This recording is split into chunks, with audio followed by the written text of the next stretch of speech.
Meenu TV.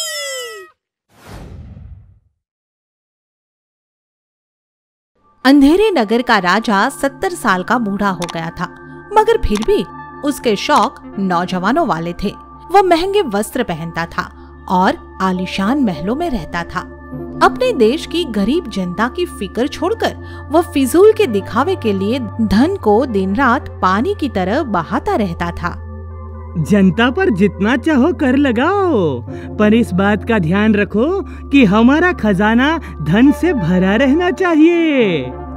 महाराज, क्षमा करें, जिस तरह से आप धन खर्च करते हैं उसे देखते हुए तो खजाना कभी भरा ही नहीं रह सकता। हम राजा हैं और हमें धन खर्चना शोभा देता है। जनता का क्या है, जनता तो गरीब ही अच्छी लगती है। अंधेरे नगर के राजा में यही एक बुराई नहीं होती, बल्कि और भी बहुत सारी बुराइयां होती है। जैसे कि वह गरीब लोगों के लिए बहुत कुछ करने के वादे करता है, उनका बाप बनकर उनसे हमदर्दी जताता है और सबके कष्ट दूर करने के ऐलान चीख चीख कर करता है। महाराज, हमारे पास रहने के लिए घर नहीं है, आप हमारे लिए घर बनवा दीजिए। मुझे बहुत दुख है कि आप सबके पास घर नहीं है। मैं आप सबके लिए बहुत जल्दी घर बनवा दूंगा। इस तरह राजा कहता बहुत कुछ है, मगर करता कुछ नहीं। वह झूठ और फरेब के सहारे जनता को पटाने की कोशिश में लगा रहता है। इस तरह कई बरस बीत जाते हैं और फिर अचानक ही उसके राज्य में महामारी फैल जाती है। महामारी के कारण पूरे राज्य में हाहाकार मच जाता है और लोग बीमारी, भूख और असुविधाओं के चलते दम तोड़ने लगते हैं। राजा, हमें बचाओ, हम बीमारी और भूख से मर रहे हैं। राजा, हमें बचाओ। राजा, इन बीमार लोगों को हमारे महल से दूर भगाओ। यहाँ मरेंगे तो मेरे महल की खूबसूरती खराब हो जाएगी। जब इस राज्य में महामारी के कारण बड़ी संख्या में लोग मर रहे होते हैं, ठीक उसी समय उस राज्य की नदी में एक विचित्र घटना घटती है। उधर देखो, कितनी सारी लाशें पड़ी है। शायद कोई महामारी आई है, चलो चलकर देखते हैं। यह देखकर चारों मछली बहनें नदी से बाहर निकल आती है और उस राज्य की बुरी हालत देखकर उन्हें बड़ा दुख होता है। फिर वे उस राज्य के राजा की मदद करने का फैसला करती है। दीदी मंत्रा, हमें इस राजा की मदद करनी चाहिए। अंतरा सही कहती है दीदी, राजा के पास धन होगा तो वह अपनी प्रजा के प्राण बचा सकेगा। दीदी, राजा के पास पर्याप्त धन होगा तो वो लोगों को दवाइयाँ, भोजन और अन्य सुविधाएं दे पाएगा और ये राज्य बसा बसाया रह सकेगा। ठीक है, हम इस राजा की मदद अवश्य करेंगे। इस तरह तीनों मछली बहनें अपने राज्य के खजाने से सोने की मोहरों से भरे पूरे 50 बोरे राजा के खजाने में पहुंचा देती है। ढिंग चकाचक, ढिंग चका चकाचक, सोना मिल गया सोना। अब सोने का महल बनाऊंगा, जनता जाए भाड़ में, अपने लिए ठाट लगाऊंगा। जनता मर रही है और आप नाच रहे हैं। इतना भी लालच मत करो, इतने भी झूठे और मतलबी मत बनो कि लोगों का आप पर से विश्वास ही उठ जाए। कम से कम इस दान में आया धन ही लोगों के जीवन बचाने में खर्च कर लेने दो। मूर्ख, कुछ लोगों के मरने से दुनिया खत्म नहीं हो जाएगी। जिसे मरना है मरने दे। मैं धन के लालच में ही तो राजा बना हूँ, फिर धन का लालच कैसे छोड़ दूँ? इस धन से तो मैं अपने लिए दुनिया का सबसे आलीशान महल बनवाऊंगा। इस तरह राज्य में महामारी से लोग मरते जाते हैं और राजा उनकी चिंता छोड़कर अपने लिए आलीशान महल बनाने में व्यस्त हो जाता है। बाहर से आया सारा दान राजा के ठाट बाट में खपने लगता है और कुछ दिन बाद इसकी भनक मछली बहनों को लग जाती है। साथ ही उन्हें इस रहस्य का भी पता चल जाता है कि राजा तो अपने राज्य की जनता को कम करने के लिए खुद ही महामारी फैला रहा है। यह खबर पाकर उन्हें राजा पर बहुत गुस्सा आता है। इतना लालची और निर्दयी राजा, जनता मर रही है और ये जनता की मदद करने के बजाय महल बनवा रहा है। दीदी, इस राजा को तो अवश्य दंड दिया जाना चाहिए। पर हम उसे दंड कैसे दे सकते हैं? उसी समय उनकी माँ वहां आ जाती है और उनसे कहती है, तुम उस लालची और निर्दयी राजा को जमीन में 7 फुट नीचे गाड़ सकती हो और उस राज्य को महामारी से मुक्त भी कर सकती हो। पर किस तरह माँ? क्योंकि तुम चारों बहनों में जादुई शक्तियां छिपी है जिनके बारे में मैंने आज तक तुम्हें नहीं बताया। यह कहकर उन मछली बहनों की माँ उनको उनकी जादुई शक्तियों के बारे में बताती है। नीरजा, तुम अपने अंजुली भर पानी से उस राज्य के सारे पानी को रोगाणु मुक्त कर सकती हो।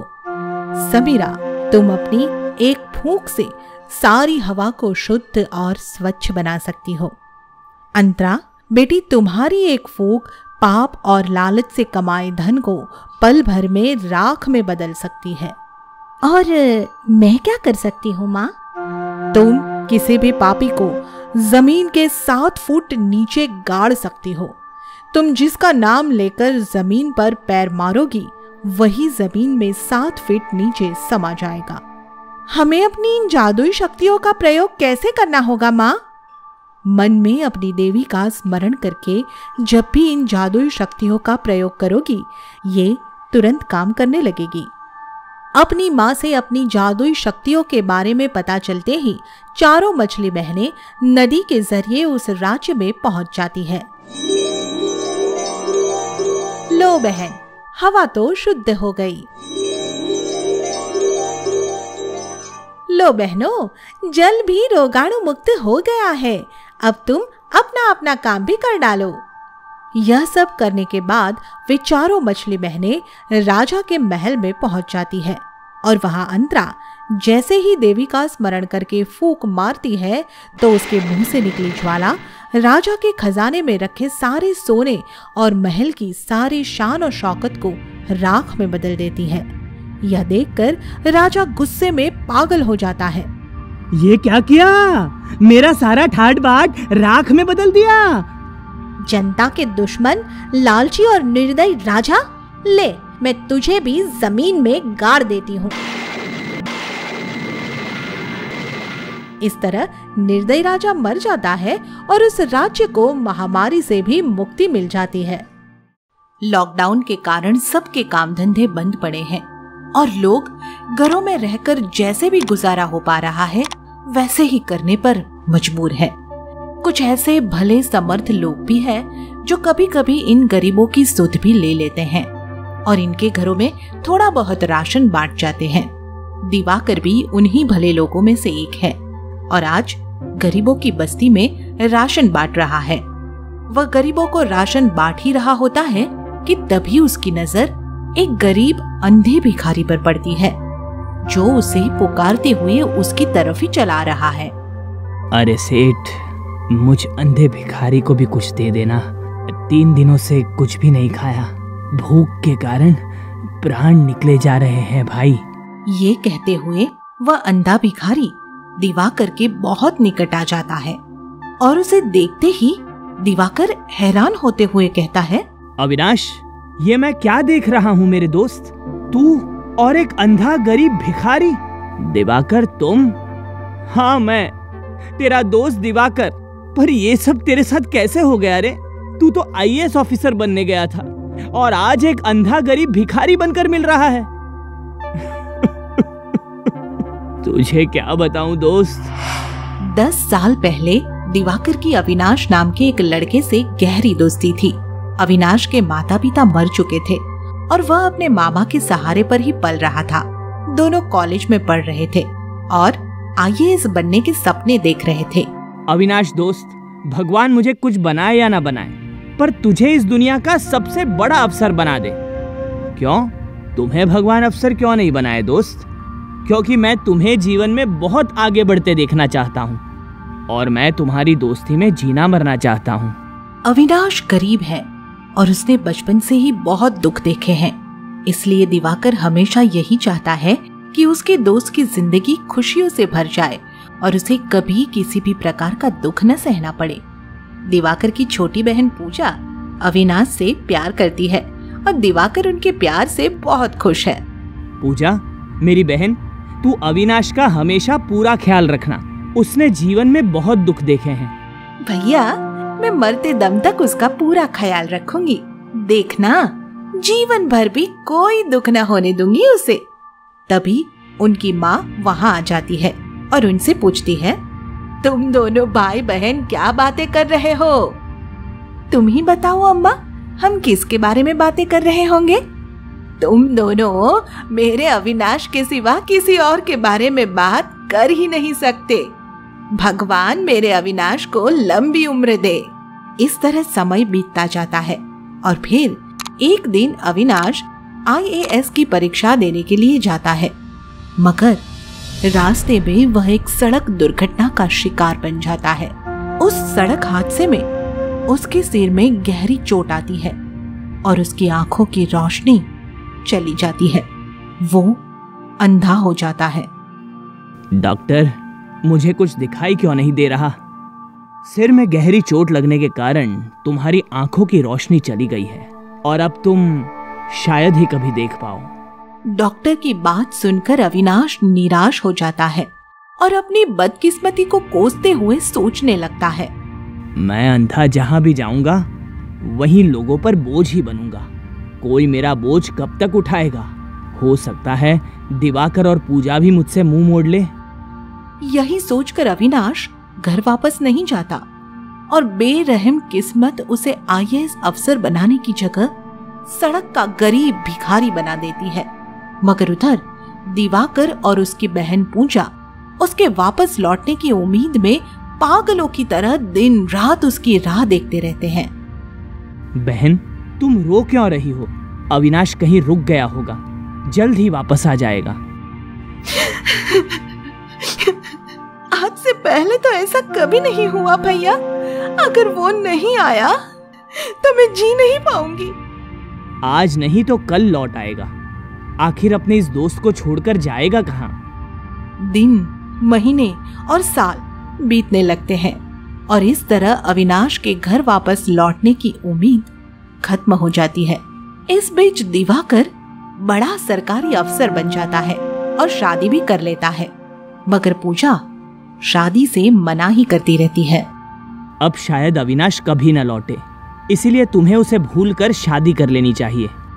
ऐसा न कहिए भैया, मेरा मन कहता है अविनाश एक दिन जरूर वापस आएगा और मैं शादी करूंगी तो सिर्फ अविनाश से ही करूंगी। मेरी किसी और से शादी करने की बात सोचना भी मत। अविनाश की दुख भरी कहानी सुनकर दिवाकर को दुख तो बहुत होता है, मगर साथ ही उसे अविनाश पर गुस्सा भी बहुत आता है। इतने दुख अकेले ही सहता रहा? क्या तुझे अपने दोस्त पर भरोसा नहीं था? और वो पूजा जो तेरे लिए आज भी कवारी बैठी है, उसके बारे में तो सोच लेता। क्या पूजा ने अब तक शादी नहीं की? नहीं की। वो आज भी तेरी राह देख रही है। वो तेरे सिवा किसी से शादी नहीं करेगी। यह सब सुनकर अविनाश की आंखों में आंसू भर आते हैं और वह न चाहते हुए भी अपने दोस्त दिवाकर के साथ उसके घर चलने को तैयार हो जाता है। फिर जैसे ही वे घर पहुंचते हैं और पूजा अविनाश को देखती है और उसके साथ घटी दुर्घटना के बारे में उसे पता चलता है, तो वह फूट फूट कर रोने लगती है। तुम्हारे साथ इतना सब कुछ हो गया और तुमने हमें खबर तक नहीं दी। क्या हम गैर थे तुम्हारे लिए अविनाश? हम गैर थे तुम्हारे लिए। मैं सचमुच पागल था। तुम्हारे प्यार और अपने दोस्त की दोस्ती को समझ नहीं सका। तुम सब मुझे माफ कर दो पूजा। इस तरह अविनाश की जिंदगी में फिर से एक बदलाव आ जाता है। दिवाकर उसे लेकर आंखों के डॉक्टर के पास जाता है और एक छोटे से ऑपरेशन के बाद उसकी आंखों की रोशनी वापस लौट आती है। पूजा अविनाश से शादी कर लेती है और फिर दोनों खुशी खुशी रहने लगते हैं। आगे की मजेदार स्टोरी के लिए चैनल को सब्सक्राइब करें और बेल आइकन प्रेस करना ना भूलें।